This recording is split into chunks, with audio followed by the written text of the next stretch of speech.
al maestro Ricardo Sevilla, escritor, periodista independiente y orgullosamente miembro de esta familia sin censura. Querido Ricardo, pues tantas noticias, muy enturbiado todo, y el presidente sale a dar la cara, sale a ponerle pecho a los dardos envenenados y se sostiene firmemente. ¿Cómo estás, Ricardo? Muy bien, querido Vicente, público memorioso. En efecto, esto pues es una respuesta que da el presidente López Obrador de manera muy vigorosa, y bueno, el caso de los 43 normalistas de Ayotzinapa sigue sacando chispas, demasiadas chispas, están incendiando los titulares de los medios de comunicación corporativos que se unen a esta narrativa golpista. Ya vimos ahí los titulares amarillistas de diferentes medios de comunicación aquí en México, pero no solamente aquí en México, sino también en el extranjero. Uno de ellos, acaso el más emblemático, el que más le gusta a la derecha, pues es el periódico El País, propiedad del poderoso grupo Prisa, y donde escriben, por cierto, varias plumas conservadoras. Sacó un titular sensacionalista y cargado de dardos pestíferos contra el gobierno de López Obrador. La cabeza de la nota dice simple y llanamente: la familia de los 43 normalistas de Ayotzinapa piden justicia en un zócalo blindado. Y como es de esperarse, viene una crónica tendenciosa sobre lo malévolo que ha sido este gobierno. Y lo cierto, Vicente, es que la investigación del caso sí ha avanzado, y mucho. Eso es incuestionable en las últimas semanas, yo diría en los últimos 15 días. De hecho, ha habido nuevas e importantísimas revelaciones, ha habido también detenidos, pero lamentablemente, infelizmente, y eso se tiene que reconocer, los resultados judiciales no han sido lo que las familias de los deudos esperaban. Y a eso hay que agregar esta renuncia de Omar Gómez Trejo, quien era el fiscal encargado del caso Ayotzinapa, era el que tenía la responsabilidad de la investigación.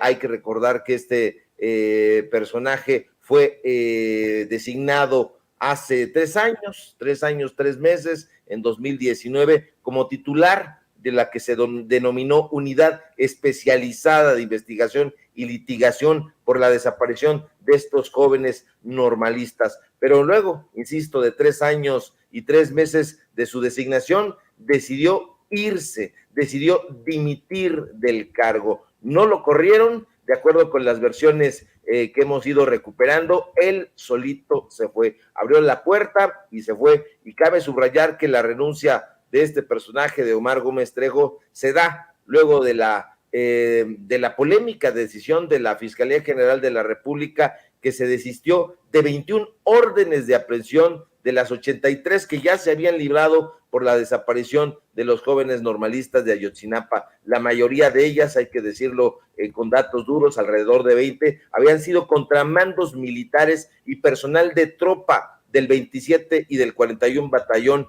de Iguala de la Independencia, a este lugar que no hemos visto que envíen corresponsales, que no sé por qué tienen olvidado, ni siquiera han ido a las puertas de la normal Isidro Burgos, donde tampoco saben dónde está y cuál es el sentir de los estudiantes que están ahí y que se han trasladado. Ayer vimos a varios contingentes de estudiantes, no los belicosos, no los beligerantes, sino otros contingentes que venían a apoyar. No se les ha hecho entrevistas, no sé por qué. Pero bueno, en los mentideros periodísticos ha trascendido que desde hace días ya había una ruptura entre el fiscal general Alejandro Gertz Manero, Tortuguerz, como le hemos dicho maliciosamente, y me parece que no sin razón, y Gómez Trejo.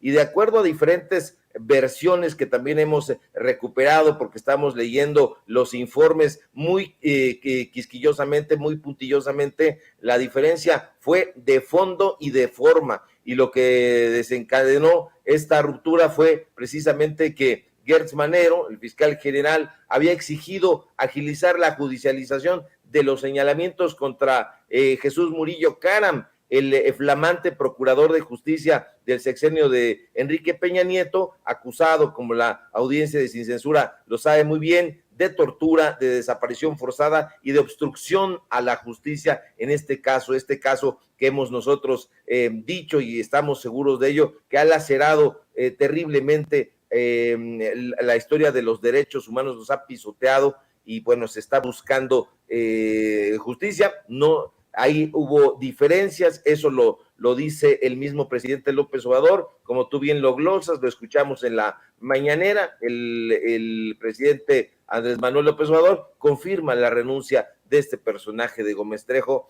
y adelanta que se nombrará otro fiscal para ese cargo, al mismo tiempo que asegura que se tiene la firme voluntad de hacer justicia. Y eso es lo que quiere la gente, eso es lo que quiere la familia, pero es lo que quiere también la sociedad mexicana en su conjunto. Y dice López Obrador que este fiscal renuncia porque no estuvo de acuerdo con los procedimientos que se siguieron para aprobar las órdenes de aprehensión. Ahora bien, hay que recordar que Omar Gómez Trejo, Vicente, es un personaje que tiene una historia. De hecho, pues es un personaje que estuvo también hace tiempo trabajando como alto comisionado de las Naciones Unidas para los Derechos Humanos en México y bueno, en la Comisión Interamericana de Derechos Humanos. Y fíjate qué curioso, Gómez Trejo fue secretario técnico del Grupo Interdisciplinario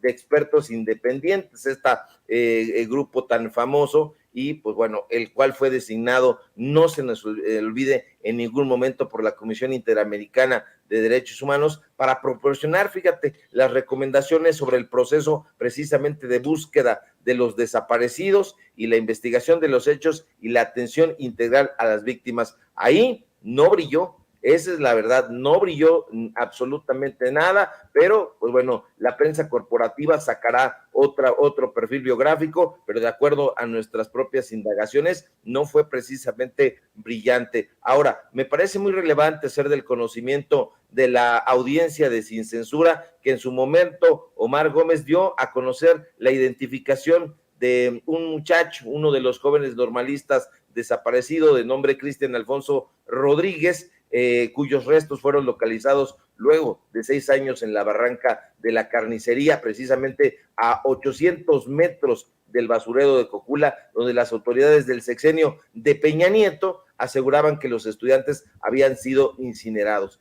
Los pasajes del informe sobre el caso Ayotzinapa están pues se han dado a conocer por partes. Fíjate, lo que publica Penilei Ramírez, esta reportera, entre comillas, esta sicaria de la pluma, deja mucho que desear. Lo criticamos ayer, lo vamos a seguir criticando, pero lejos de todo eso, ella hizo una selección.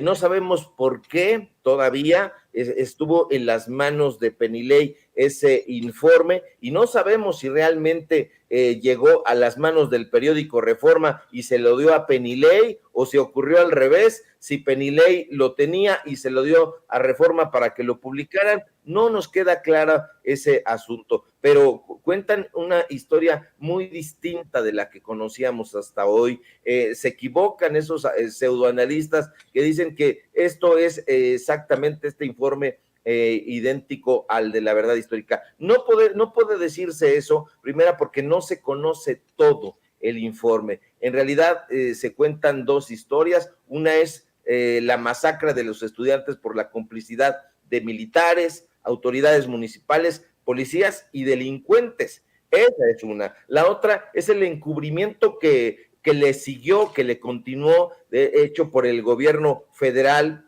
de Enrique Peña Nieto, a través precisamente de la Procuraduría General de la República, ya extinta, pero que ahí estuvo mal tutelando este personaje que se cansaba, ya estaba cansado, lo dijo en su momento, lo escuchamos, Jesús Murillo Caram, mediante que la manipulación de pruebas y testigos. La diferencia fundamental, Vicente, público memorioso, entre la llamada verdad histórica de la entonces Procuraduría General de la República y la que está circulando, insisto, a fragmentos, es la presencia del ejército en el centro, en el epicentro, mejor dicho, de estos acontecimientos. Y esa presencia y esa es la parte a subrayar, incluiría la orden de ejecutar a 6 estudiantes vivos, fíjate nada más, 4 días después de esa noche aciaga, de esa noche lóbrega, la comunicación cómplice con los asesinos y la decisión, terrible decisión de ocultar algunos restos de los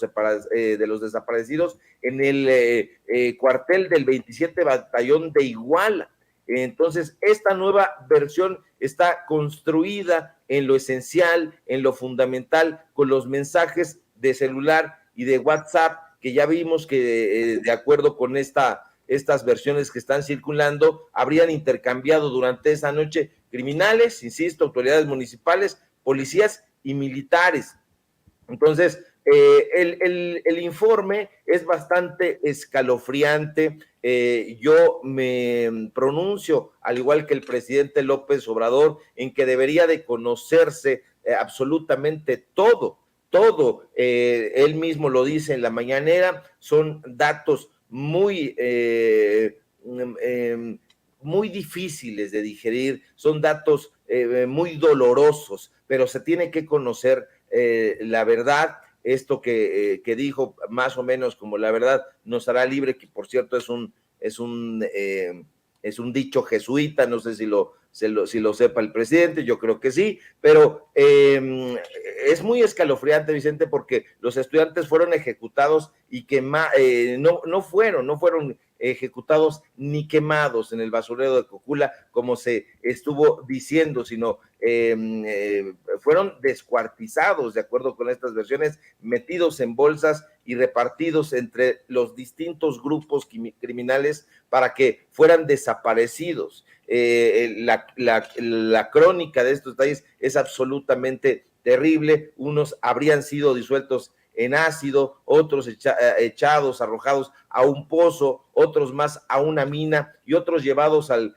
cuartel del 27 Batallón. El tema aquí es que yo no entiendo todavía qué es lo que esté pasando en esa fiscalía.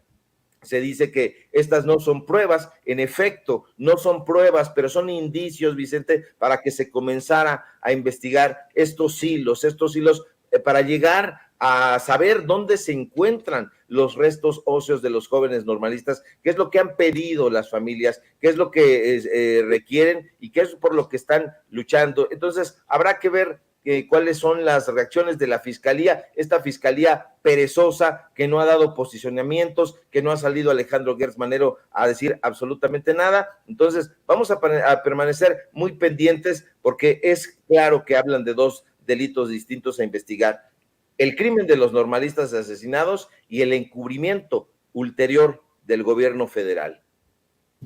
Fíjate, mi querido Ricardo, que hay declaraciones, por ejemplo, de Vidulfo Rosales, el abogado de los padres y madres de los normalistas desaparecidos de Ayotzinapa. Nosotros hemos buscado a Vidulfo Rosales sin éxito, pero Vidulfo Rosales, precisamente, con Carmen Aristegui, hay que decirlo, hizo estas declaraciones. Écheme el audio, mi querida Ceci, porque Vidulfo Rosales asegura que la Secretaría de la Defensa Nacional ha presionado a la Fiscalía General de la República para que los militares acusados no comparezcan ante jueces. Y esto es donde el presidente dice, se enturbia todo, pero que quede claro que vamos a llegar hasta las últimas consecuencias. Escuche. Sí, parte de lo que ahorita pusiste en el noticiero. ¿Qué dices sobre el tema? Mira, pues en el caso de Ayotzinapa nosotros hemos querido mantener, digamos, nuestra exigencia de que el ejército pueda rendir cuentas frente a este acto, pueda poner a disposición todo el acervo probatorio y puedan ir con el juez y que ahí demuestren su inocencia respecto a las acusaciones que hoy en día enfrenta el ejército respecto al caso Ayotzinapa. Lo hemos querido mantener, digamos, un poco alejado del debate que hay hoy en día nacional respecto a la militarización, justamente para que no se mire que hay una intención deliberada de que nosotros queremos afectar al Instituto Armado, al Ejército como institución. No. Nosotros lo que estamos diciendo es que hay responsabilidades concretas, directas e indirectas, de elementos del Ejército Mexicano incluso de la alta jerarquía militar, que tienen que ser plenamente investigadas. Entonces, esa es nuestra exigencia. Nosotros no vamos a entrar en este debate de que si se quiere afectar a las instituciones o no. Aquí hay una responsabilidad directa y la institución como Ejército Mexicano se niega, en nuestro caso, se niega a ser investigada. Fíjate, mi querido Ricardo Sevilla, que precisamente leo sobre el tema de la Secretaría de la Defensa Nacional. Aunque la nueva investigación sobre la desaparición de los 43 normalistas de Ayotzinapa apunta a la participación de elementos militares en el crimen, la Sedena dice que es inexistente la información sobre el caso. Dice el periódico El Economista que se le solicitó que entregara los reportes generados por la desaparición de los estudiantes el 26 de septiembre de 2014, así como informara sobre si había investigaciones internas y sanciones en contra de elementos por la posible ejecución de algún delito por parte de sus elementos. El Estado Mayor de la Sedena, en primer momento, respondió que era inexistente la información, y tras interponer un recurso de revisión sobre la respuesta del Ejército, el INAI resolvió que la Sedena tenía que hacer una nueva búsqueda exhaustiva. Bueno, pues las 4 áreas internas del Ejército Mexicano respondieron que o no cuentan con atribuciones para tener la información solicitada, o que no tenían alguna expresión documental que diera respuesta a lo solicitado. Las instancias de la Secretaría de la Defensa Nacional indicaron que no contaban con información sobre sanciones o apertura de investigaciones internas sobre la actuación de militares durante la desaparición de los normalistas de Ayotzinapa. A eso súmale, en el caso del fiscal que renuncia, ahora exfiscal Omar Gómez Trejo, que antes de que llegara a la fiscalía del caso Ayotzinapa, él fue secretario ejecutivo del Grupo Interdisciplinario de Especialistas Independientes, que desde su primer informe el 15 de septiembre de 2015, 8 meses después de conocerse la llamada verdad histórica de la PGR, fue absolutamente crítica y marcó el papel del Ejército como uno de sus blancos. En una conferencia hace un año, se destaca que Gómez Trejo se refirió a la verdad histórica así: nosotros ahora, fiscales, la refutamos con hechos corroborados y pruebas contundentes de lo que se hizo a una manipulación de una investigación que desde un origen tuvo que haber dado con el paradero y con el conocimiento de lo que ocurrió con los estudiantes. Mi unidad ha iniciado procedimientos penales por las irregularidades y delitos que fueron cometidos durante dicha investigación, porque fue una averiguación previa hecha a modo. Hay que decir que se va el fiscal, como ya lo mencionaba Ricardo, cuando a unos días de que la Fiscalía General de la República se desistiera de 21 de las 83 órdenes de aprehensión solicitadas contra militares. Bueno, mi querido Ricardo, para aportar a todo esto que nos comentas y que analizas para la audiencia de Sin Censura. Sí, fíjate, Vicente, que aquí es muy relevante insistir en esta propuesta del presidente López Obrador en torno a que se conozca toda la historia. A diferencia del informe que sostiene o trató de sostener la verdad histórica, así llamada, no conocemos este informe. Este informe que fue testado, como se está poniendo en boga el término, es decir, hubo algunas filtraciones, pero estas filtraciones son solamente fragmentos. No conocemos el informe total. No sabemos si, insisto, esté en poder de Penilei Ramírez, en poder de Reforma. No sabemos por qué esté de entrada en manos de esa empresa o de esta periodista, esta pseudo periodista, pero sí se tiene que conocer toda la versión, todo el informe sin testar, por muy doloroso que sea, se tiene que conocer. No lo tenemos todavía muy, muy claro, y eso es lo que nosotros estaríamos pidiendo también como periodistas, saber qué fue exactamente lo que ocurrió. ¿Por qué no se pueden dar a conocer el nombre de estos personajes? Yo creo que aportaría bastante. Ya el presidente López Obrador ha estado lamentando este asunto que la derecha está capitalizando sobre violar el sacrosanto debido derecho, así lo ha dicho, pero también es cierto que la derecha, los medios de comunicación conservadores, han tratado de empañar la imagen del ejército. Esto que dice Vidulfo Rosales no es del todo cierto. Ayer vimos la marcha, por ejemplo, de personajes, de familiares de los 43 normalistas de Ayotzinapa, hablando pestes del gobierno, del ejército como institución. Entonces él dice, no se trata de criminalizar al ejército como institución, pero sí están haciendo una generalización. Los carteles ayer eran ejército asesino, militares asesinos, y no puede ser de esa manera. Si bien es cierto, pudo haber, como se está investigando, la participación de elementos del ejército mexicano en esas en esos crímenes, fue un puñado de personajes y no se puede alentar la versión de criminalizar al ejército mexicano, a la Sedena, a la Secretaría de Marina, en general a las Fuerzas Armadas como criminales. Eso es mirar el panorama en blanco y negro. Habría que conocer los archivos, todos en su magnitud, para saber exactamente qué fue lo que pasó con los 43 jóvenes normalistas, pero sobre todo, que se abran estos indicios que se muestran ahí, que abran camino a otras investigaciones. Por ejemplo, se habla de que los cuerpos fueron repartidos entre los grupos criminales. Bueno, a qué lugar fueron llevados, dónde pudieran estar los restos óseos de estos jóvenes, porque eso es lo que la gente quiere. Desde luego, ya sabe que no están vivos, lamentablemente, pero sí quiere recuperar sus restos óseos, y eso es lo que está pidiendo, y me parece una petición, por lo demás, muy sensata. Querido Ricardo, antes de que te vayas, te quiero preguntar, en medio de toda esta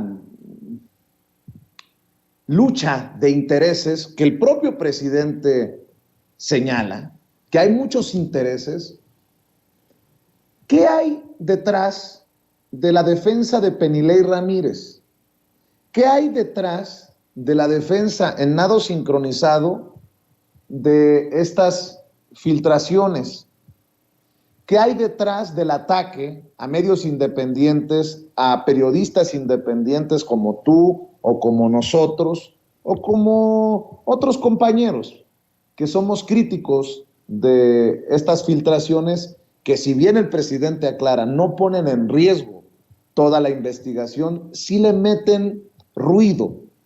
A solo días de que se cumpliera ayer, se cumplieran 8 años de la desaparición de los normalistas. Te lo pregunto por esto, Ricardo. Por ejemplo, solo como ejemplo, el domingo publiqué un tuit que decía: esa soberbia de sentir que pueden publicar lo que sea. Yo me refería, lo tengo que explicar, me refería obviamente al caso de Penilei Ramírez. Mi idea de que el periodismo siempre tiene que estar del lado de las víctimas, que a pesar de que somos estridentes aquí en Sin Censura, esperamos no apostarle al amarillismo por el amarillismo, al morbo por el morbo, a esto que creo que le apuestan desde las páginas del periódico Reforma con lo que publica Penilei Ramírez. Y me llamó mucho la atención que se vinieran encima muchos personajes que son asiduos golpeadores del presidente Andrés Manuel López Obrador y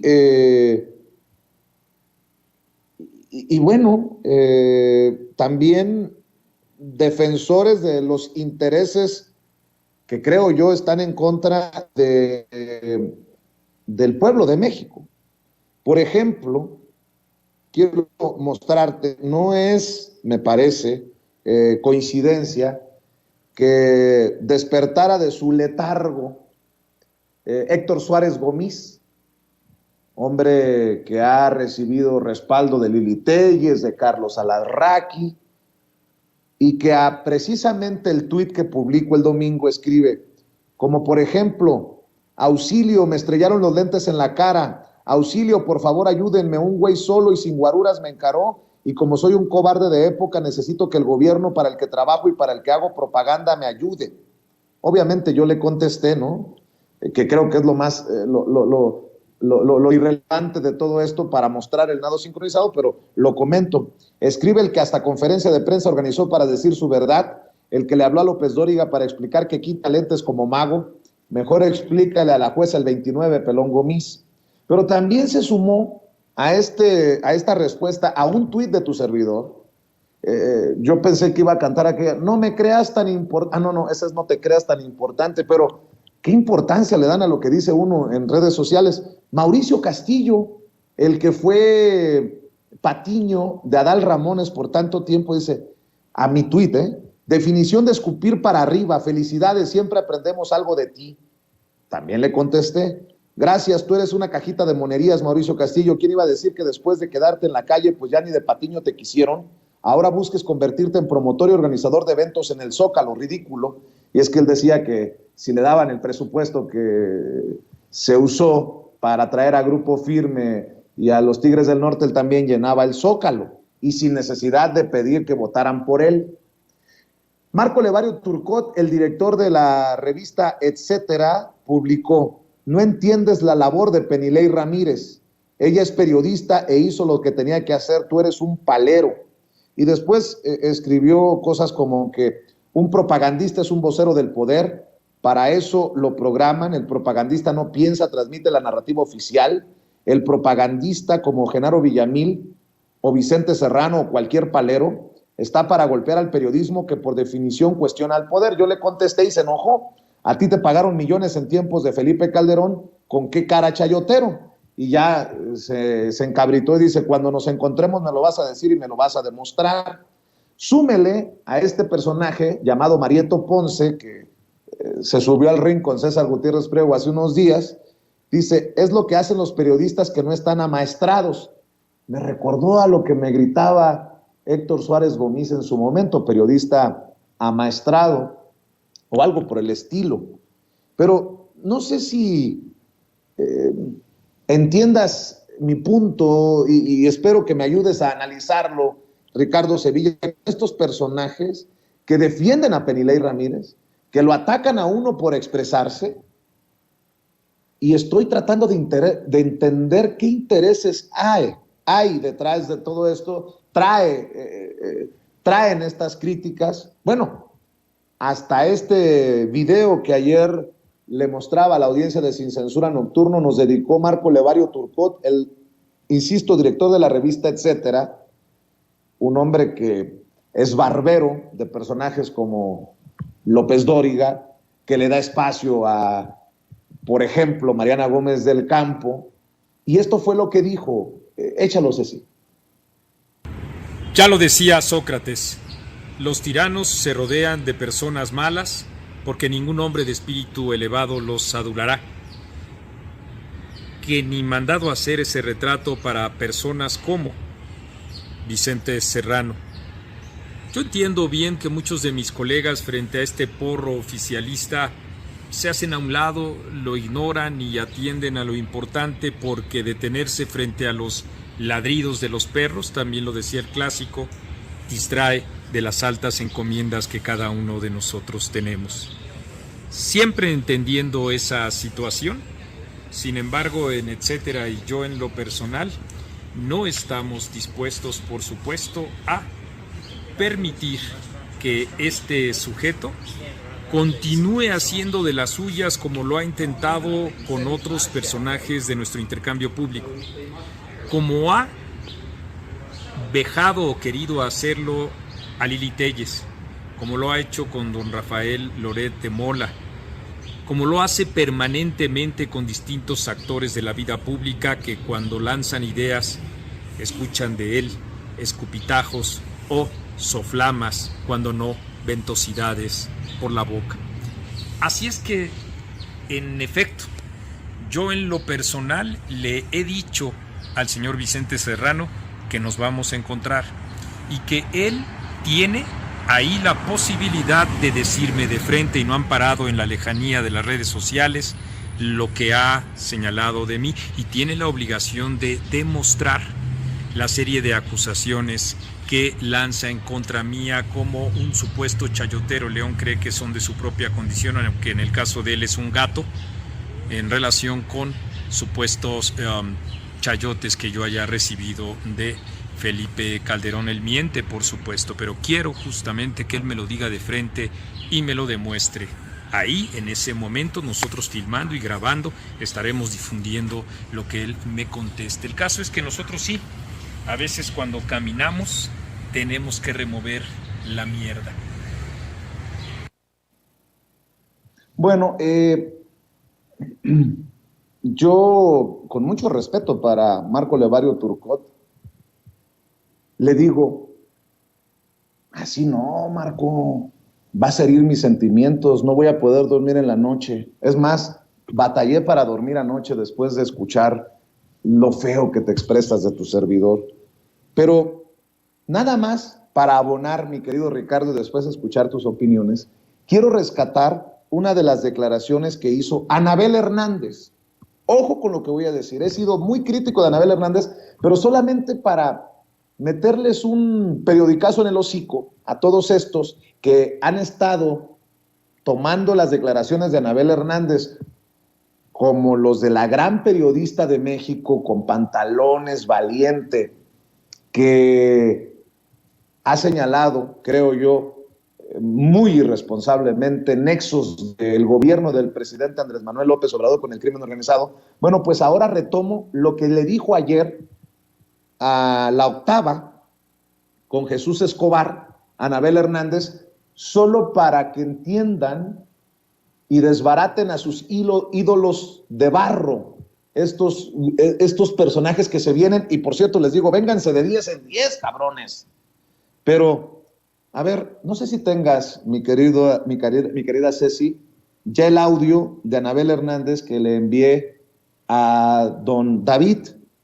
Vamos a escuchar las declaraciones de Anabel Hernández. No es Vicente Serrano, es la mujer que han estado alabando estos personajes porque tiene muchos pantalones y que ayer señaló como mentirosa a Penilei Ramírez.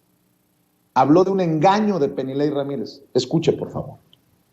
Se le filtra a una periodista, esta Penilei Ramírez, un documento donde en realidad las partes sustantivas ya eran públicas, donde la propia periodista, es imposible para mí describir o entender por qué manipula el documento, engaña a la audiencia, le hace creer que lo que está revelando es nuevo, es exclusivo, les hace creer en la manera que redacta a través de un tuit, con la frivolidad y la banalidad de un tuit.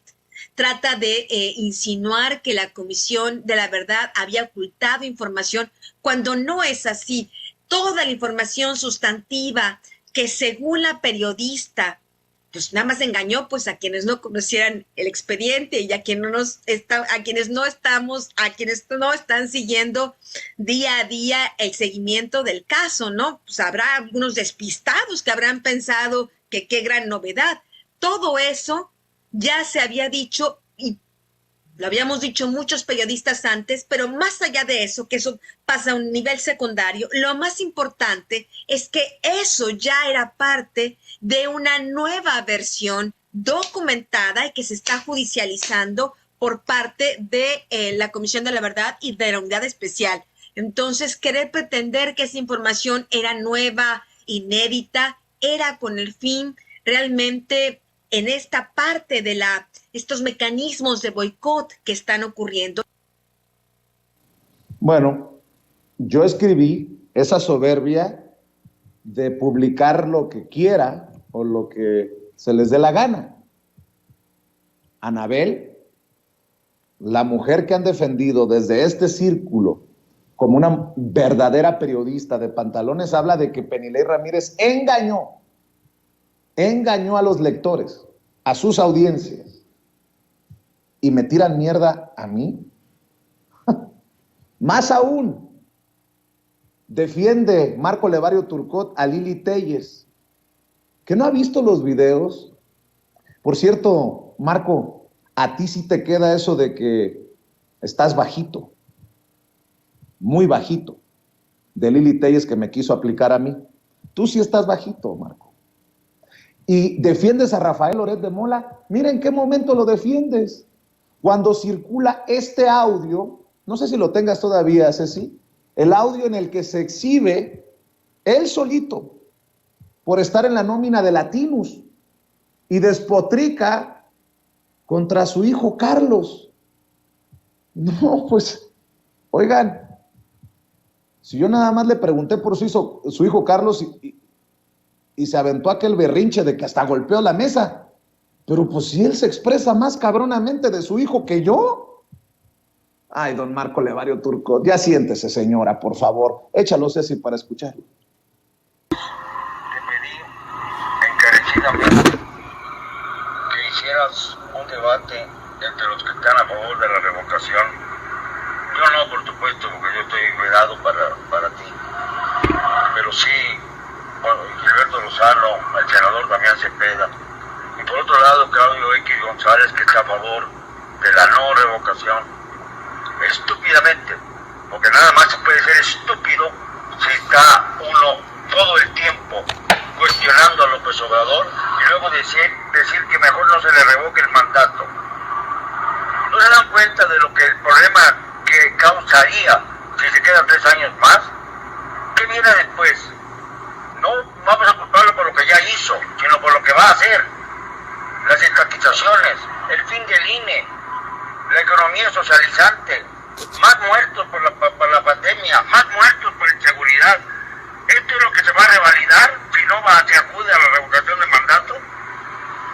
Pero además, tu padre te pidió, suplicándote, que hicieras el favor de hacer un debate, no para que favorecieras a ninguna causa, sino simple y sencillamente para que se escucharan las dos versiones y que tus televidentes, que son muchísimos, pudieran tomar una decisión. ¿Y qué haces? Entrevistas solo a Claudio X González, con quien me habías dicho que no había podido lograr entrevistarlo. Estoy yendo a Toluca a dar una conferencia más en pro de la revocación. Dime tú con qué cara voy a llegar, con qué cara me voy a presentar, qué voy a decir, que mi hijo y yo estamos en mandos opuestos, que mi hijo y yo no tenemos nada en común, que mi hijo y yo estamos buscando que golpear a López Obrador, pero que tú quieres que se quede. ¿Qué voy a decir? Dime nada más, ¿qué voy a decir? Estoy despedazado. Cuando ya estaba yo contento porque había yo entrado a la nómina de Latinos, me haces esto, hijo. Por favor, ya no sé qué voy a hacer, creo que no voy a ir a Toluca, no sé qué hacer. Cuando ya estaba en la nómina de Latinus, yo te pedí un favor, mijo. El papá pidiéndole favores para las coberturas periodísticas. Ya me veo yo haciéndole caso a mi mamá. No entrevista a fulano, no entrevistes a Mengano. O a mi papá, fíjate que tengo una... Válgame Dios. Y se molestan, dicen que yo abusé del señor por preguntarle por su hijo. Pues sí, le puso una repasada a su hijo. Casi le llama chayotero de Claudio X González porque nada más lo entrevistó a él. Casi nada más faltó decir, ¿y cuánto te pagó Claudio X para que no me mandaras a la chingada? Y se avientan contra mí. A ver, nada más le voy a decir una cosa. No pretendo ser el protagonista de la noticia, pero me llama mucho la atención que para un comentario crítico se vengan en montón. ¿Qué hay detrás? ¿Qué intereses hay detrás? Y espero que esta respuesta sea lo suficientemente clara para esos odiadores, entre los que incluyo a Ferriz, a Pedro Ferriz, para que quede claro que entre ustedes mismos se están llenando de mierda, o están llenos ya, apestosos. Mi querido Ricardo Sevilla, me llama mucho la atención lo que provocamos desde medios independientes como Sin Censura, desde tus trincheras, desde las de tu servidor. Ayúdame a entender qué intereses hay detrás de todo esto, porque no me parece normal, pues, que un comentario de tu servidor que no tiene el mismo nivel de estridencia que lo que acaban de escuchar de Rafael Loret de Mola, por ejemplo, que él mismo se ensarta diciendo que estaba en la nómina de Latinos, o con todo esto que hemos mostrado, las declaraciones de Anabel Hernández. No sé, ayúdame a entenderlo, Ricardo Sevilla. No hay mucho que entender, querido Vicente. Estos personajes son básicos, a pesar de que Marco Levario quiere expresarse emperifolladamente, no sabe, es un personaje que no lee, no tiene idea de lo que dijo Sócrates, primero porque no sabemos si lo dijo Sócrates, lo que nos dijo Sócrates supuestamente lo conocemos por boca de Platón, pero es algo que no sabe este palafrenero. Es un sujeto que tiene mucha cola que le pisen. Ojalá y cuando te encontraras con él, pues le dieras ahí datos duros, porque es un chayotero. Y eso yo si lo encuentro también, le voy a decir, mira, patitas de molcajete 2, estas son los datos duros y le podemos dar un expediente de cómo ha sido chayotero en diferentes gobiernos. Pero ellos buscan colgarse de, voy a decirlo farandulescamente, buscan colgarse de tu fama, de tu reconocimiento, porque a ellos nadie los ve. ¿Quién es este personaje? Te hago el recuento. ¿Quién es Marco Levario Turcot? Es un sujeto que intentó acercarse a Enrique Krause. Krause no lo quiso porque Krause es un personaje racista, no lo quiso por chiquito, por chaparrito, no lo quiso por moreno, y así se lo dijo al propio subdirector de Letras Libres. Yo fui testigo precisamente de cómo lo mandaban, ha sido un mandadero, y cómo le hacía la barba a Fernando García Ramírez, así literalmente, y se lo puedo decir en su cara. Es un personaje que se quedó arteramente con el semanario de Raúl Trejo del Arbre, este semanario, etcétera, que es un pasquín que nadie lee, pero nadie es nadie. Si leen en el círculo Letras Libres, entre ellos esa revista, etcétera, no la considera absolutamente nadie. Estos personajes que son patiños, como tú bien dices, que pretenden ser comediantes, no son comediantes, están muy lejos de ser Buster Keaton, Charles Chaplin, Peter Sellers o alguno de los hermanos Marx. No, estos personajes son patéticos. Ese tal Mauricio Castillo, pues bueno, está difuminado, perdido ahí. Uno de los patiños, en efecto, de Adal Ramones. Veo que se te escapó en la lista, porque también lo he visto muy activo, insultando, tratando de ser satírico, y no lo logra, al tal David Páramo. Entonces son personajes que han sido siempre segundones. Entonces te ven a ti un periodista estelar y les duela. Periodista dirán, porque siempre lo están diciendo. Sí, les ha dolido mucho que recibieras este reconocimiento. Se equivocan por completo, dicen que tiene que ver con el gobierno. No tienen ni idea de quién ofreció ese premio. Personajes de la auténtica izquierda, ellos sí, personajes de izquierda, y no como estos ramplones. Estos sujetos no saben nada de política, no saben absolutamente nada de periodismo. Marco Levario se llena la boca diciendo que es periodista. Yo no conozco ninguna investigación que haya hecho, él o su pasquín. Recuerdo, imagínate, que se colgaba de las supuestas investigaciones del tal Roa. Entonces, así está su nivel de ese personaje, y pues como ya nadie los reconoce, ya nadie los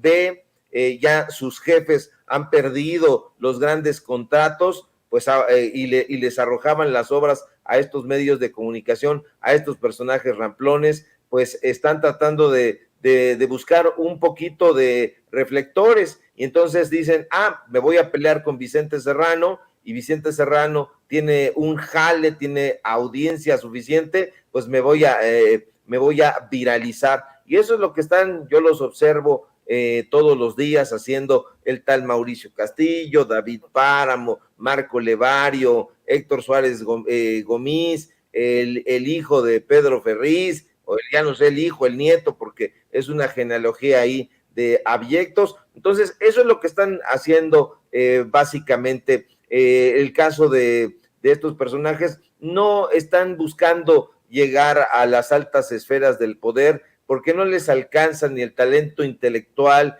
no son periodistas, no son políticos, son simple y sencillamente unos peones que están tratando de congraciarse con sus jefes. Aquí los tipos que mandan, que pegan en la mesa, es Claudio X González, Alejandro Ramírez, los jefes de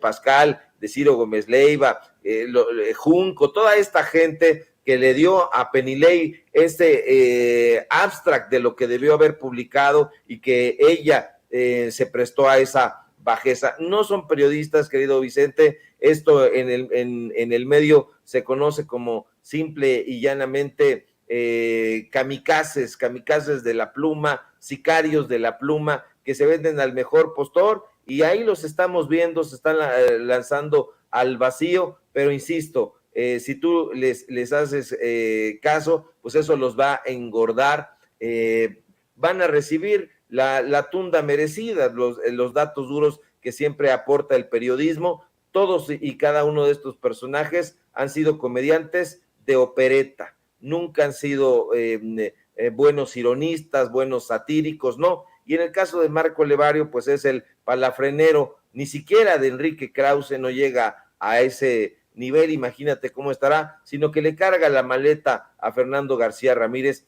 y eso lo va a escuchar Marco Levario, y yo se lo sostengo y con pruebas, y ojalá que a mí, si me encuentra, me diga, eso me lo pruebas y yo se lo voy a probar, y ahí filmando, como dice, ahí con papelitos y todo, tenemos con qué darle. Y pues causa escozor, querido Vicente, ya para finalizar, que Sin Censura esté desbancando, que haya desbancado ya a esos medios de comunicación que ya no gozan de ninguna credibilidad y que están muy distantes de la audiencia y del pueblo de México. Entonces, te vas a encontrar con muchos fascinerosos así en el camino, pero recibe todo mi cariño y toda mi solidaridad.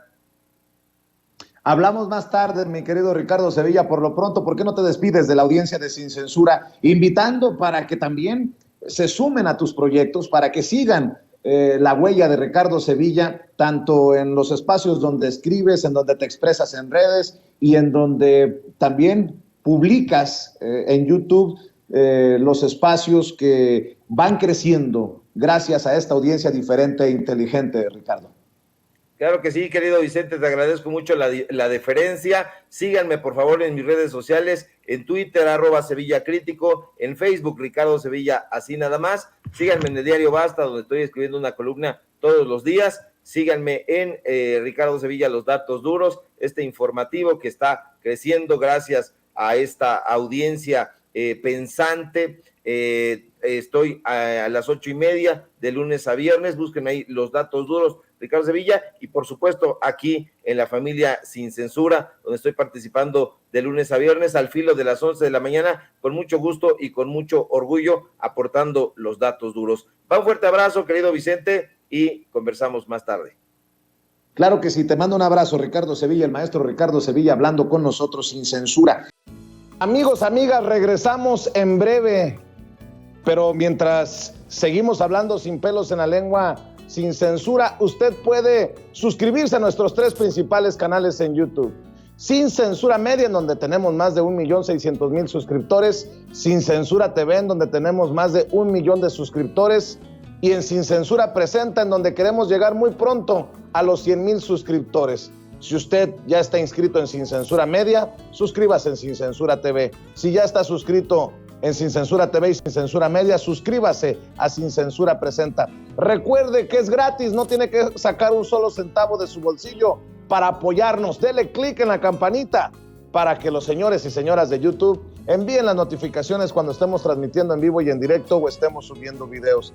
También nos puedes seguir en Twitter en @Vicente Serrano y hasta en Instagram.